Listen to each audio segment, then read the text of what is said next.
Embalado e o Timão de Luxemburgo levou a melhor. 2-1 placar final, com 2 vezes assinando Renato Augusto. Como joga. Qual o tamanho de um majestoso na semifinal da Copa do Brasil? As arquibancadas respondem. 46.517 torcedores. Recorde de público na Neoquímica Arena depois da Copa do Mundo de 2014. Há quem diga que o jogo não esteve à altura, é que a emoção ficou para o fim. São Paulo começou melhor, mas sofreu um baque. Caleri, com dores na coxa, saiu aos 24 minutos de jogo. A melhor chance do primeiro tempo foi do Corinthians, com Renato Augusto.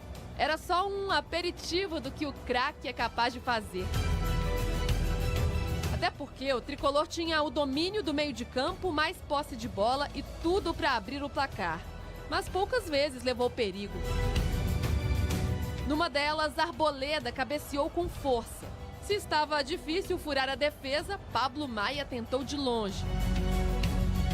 Mesmo jogando em casa, com o estádio lotado, o Corinthians via ao rival ser superior em campo. Mas é na dificuldade que o ídolo aparece. Renato Augusto, o dono da noite. E começou numa bela troca de passes. A bola passa por Maicon, Renato Augusto, Adson, mas escolhe parar no craque que da entrada da área manda pra dentro.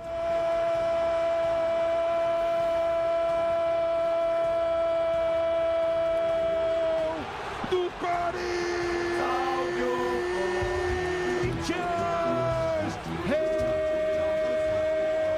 Renato Augusto! Mas é majestoso, meu amigo, e qualquer bobeada custa caro. 7 minutos depois, o troco. Gil falhou e Juan aproveitou. Tocou para o Luciano chutar de fora da área.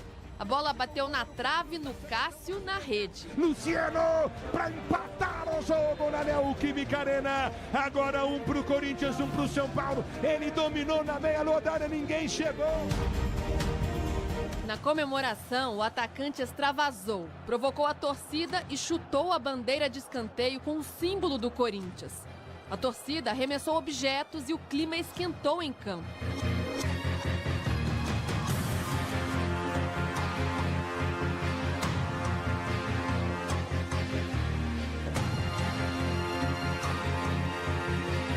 De herói a candidato a vilão.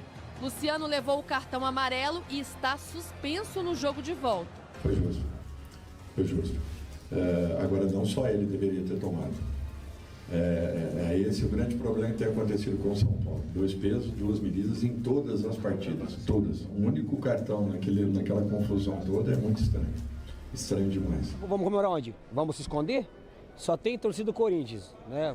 O estádio do Corinthians, só tem torcida do Corinthians. Vai comemorar onde? Momento de extravasar dele, fez o gol. Tem total direito de comemorar, não desrespeitou ninguém. Ele alegou que realmente é uma comemoração que ele sempre faz, né? Mas, querendo ou não, ele estou a bandeira do nosso clube, cara. Então, eu fui falar com ele exatamente isso. Daqui a pouco pega alguém mais exaltado e a gente acaba sendo punido. Mas nesse momento eu acho que a culpa é do jogador. Mas o São Paulo se empolgou com o gol e até pareceu estar mais perto do segundo. Rodrigo Nestor entrou na etapa final e arriscou por cima. A bola do Arboleda passou pertinho. Se o Corinthians tinha dificuldades de marcar, também tinha ele, Renato Augusto. O Murilo fez um lindo lançamento e o Caio Paulista se atrapalhou. Ela chegou redonda nos pés do meia que chutou de bico. O VAR checou um possível impedimento, mas o gol era dele. Renato Augusto de novo, ele! Renato Augusto! Quando o Murilo pegou a bola, eu tive a sensação que ele tinha me visto, então eu já corri antes. E realmente ele me viu, acertou um grande lançamento e eu fui feliz para fazer o gol. O craque exaltado por companheiros e rivais. É um jogador diferente. Como tem jornalista diferente, como tem comentarista diferente. No Real Madrid, que eu tirei o Zidane e o Ronaldo, e os caras foram pra cima de mim. Um jogador como o Renato, você não tira do jogo. Ele pode estar de bengalinha, que você deixa ele no jogo e de repente decide o jogo pra você. São poucas equipes do futebol brasileiro que tem um jogador desse nível.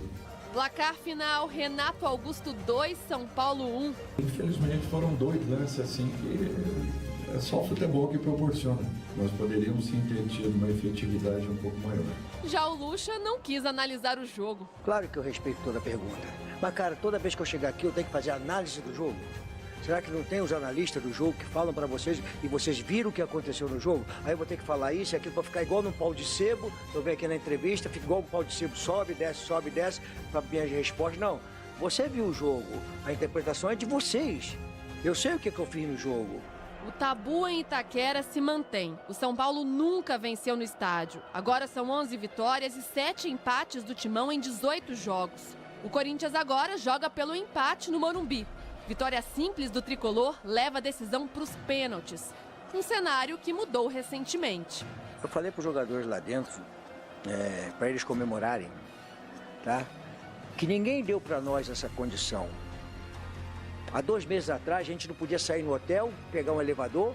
Mas segura a ansiedade. A volta só daqui a 3 semanas. Tá tudo em aberto. O Corinthians hoje venceu. Mas a gente está preparadíssimo, tenho certeza que na volta as coisas vão ser bem diferentes. E o resultado é sempre o mais importante, né? Se a gente jogar mal lá e ganhar de novo de 2-1, a gente classifica, vai para a final. Teremos ainda 90 minutos. Eu não tenho dúvidas em afirmar que o torcedor pode acreditar, pode confiar que nós vamos dar nossa vida em busca dessa vaga.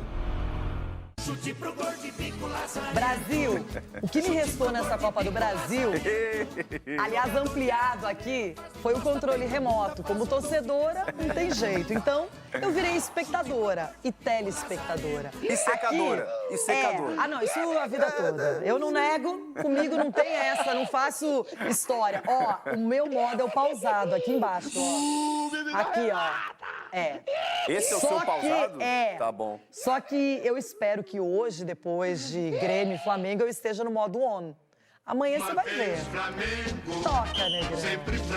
Toca, Negrão. Ai, na véspera não costuma dar certo. Calma, pessoal. Ué, só estou exaltando um grande hino, apenas isso, Claro, uma grande com certeza. nação. Agora, Tá feliz, né? Rona, Tá dito feliz. isso, a gente volta especificamente para o majestoso. Uma partida com os nervos à flor da pele, de muita tensão, os dois times muito concentrados, querendo a vitória. Um jogo até truncado no primeiro tempo, Muito. mas na segunda etapa o Corinthians pensou, estou em casa, tem uma torcida absurda que está aqui apoiando, gritando, e o Corinthians foi eficiente. Fato. Eu não gostei do jogo do Corinthians, mas isso pouco importa agora, né? Porque o Corinthians tem um jogador que decide jogos. Aliás, tem mais de um, né? O Roger Guedes, que ontem não apareceu tanto, também é um jogador decisivo. Mas o Renato Augusto... Para você, bem marcado, Roger Guedes, ou ele não estava na melhor noite? Eu acho que a tática do Luxemburgo não favoreceu os atacantes, né? O Corinthians, no primeiro tempo, não teve trabalho de meio, a bola não chegava. O Roger teve um papel importante no final do jogo, quando ele recompõe, dá carrinho, corre, marca, porque ali você precisava do coletivo. Mas no primeiro tempo, e até, enfim, o Corinthians construía a sua vitória, a bola pouco chegava ao ataque. Tanto que os gols do Corinthians saem de 2 finalizações, né? A segunda até dentro da área. Mas no começo, o Renato, acho que ele ficou muito mais próximo da área, e aí o Lucha optou sem o Matias Rojas, né? Com o Maicon, que até fez um bom jogo, o Fausto Vera e o Juan, e o Fausto e o Juan não foram bem, porque a bola não passava pelo meio campo. O São Paulo botou a bola no chão e criou mais, e teve mais volume, mas também agrediu pouco. Então, se você olhar por um lado de que o Corinthians daqui a pouco controlou o espaço, pode ser uma análise interessante. Só que, na verdade, abusou do chutão, né? Porque aí a bola chegava na defesa do Corinthians, o Cássio isolava, o Murilo, e a bola voltava para o São Paulo. O São Paulo vinha construindo o jogo, o Corinthians dava chutão, então a bola não passava pelo meio campo. Então, o primeiro tempo, assim, truncado, travado, o São Paulo teve 2 chutes, né? Do Michel Araújo e do Pablo Maia, que esse até passou perto, só. E aí, no segundo tempo, o Luxemburgo percebe, bota o Adson e muda o jogo. Porque o Adson vai muito mais agressivo, lateraliza o campo, né, vai pelo lado direito. A tabela que sai o primeiro gol do Renato começa com o Adson e o Maicon, ela sobra pelo Renato. Mas é um jogador decisivo, Renata. O coletivo, o futebol é coletivo. E só isso explica um time melhor organizado, que é o do São Paulo, ser superado por um time que não jogou tão bem, mas que tem um jogador extremamente decisivo. Agora, a noite ontem trouxe vários prejuízos para o São Paulo. O principal, a derrota por 2-1, mas também a saída precoce com 24 do primeiro tempo, do Calleri, que é um jogador que, além dos gols, ele é uma referência. Os jogadores do São Paulo buscam o Calleri para que ele faça os gols e ele foi substituído pelo Juan.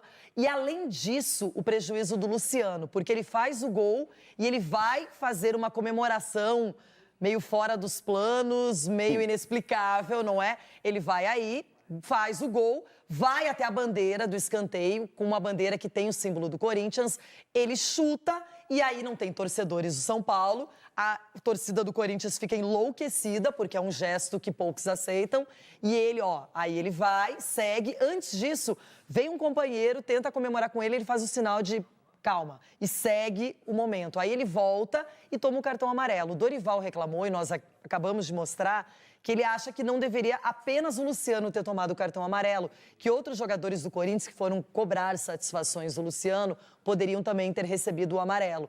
Fato é que ele está fora do jogo de volta, e esse sim é um prejuízo bem complicado para o Dorival. Demais, porque quando a gente fala que o Corinthians tem jogadores que decidem, como o caso do Renato ontem, como o Roger Guedes na temporada, o São Paulo tem menos, mas tem o Luciano e o Calleri. Aí você perde o Calleri aos 24 minutos do primeiro tempo, provavelmente vai estar no jogo de volta, tem 20 dias até lá, mas o Luciano não.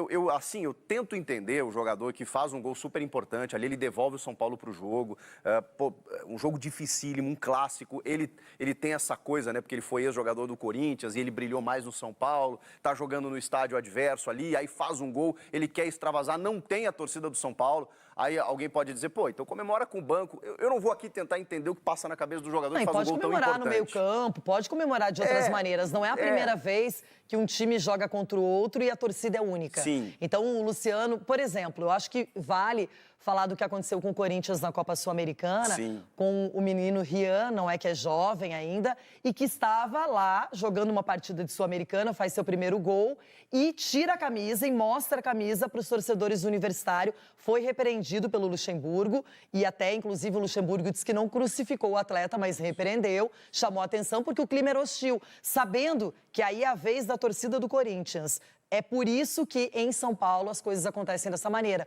Um joga com a sua torcida e depois vai ter o troco. E o Luciano foi lá e provocou. Ele poderia ter piorado o ambiente, porque já estava hostil, é um clássico, é Copa do Brasil. São Paulo não tem esse título, o Corinthians busca muito essa conquista. Então ele poderia ter um pouco mais de bom senso. Eu entendo que os nervos estão à flor da pele, tá todo mundo louco, pilhado, irado, mas tem que ter limite. A questão é que ele estava pendurado. Então, acho que... porque, assim, ele poderia ter extravasado, ter tomado o cartão, enfim, o cartão ia se diluir ali na comemoração.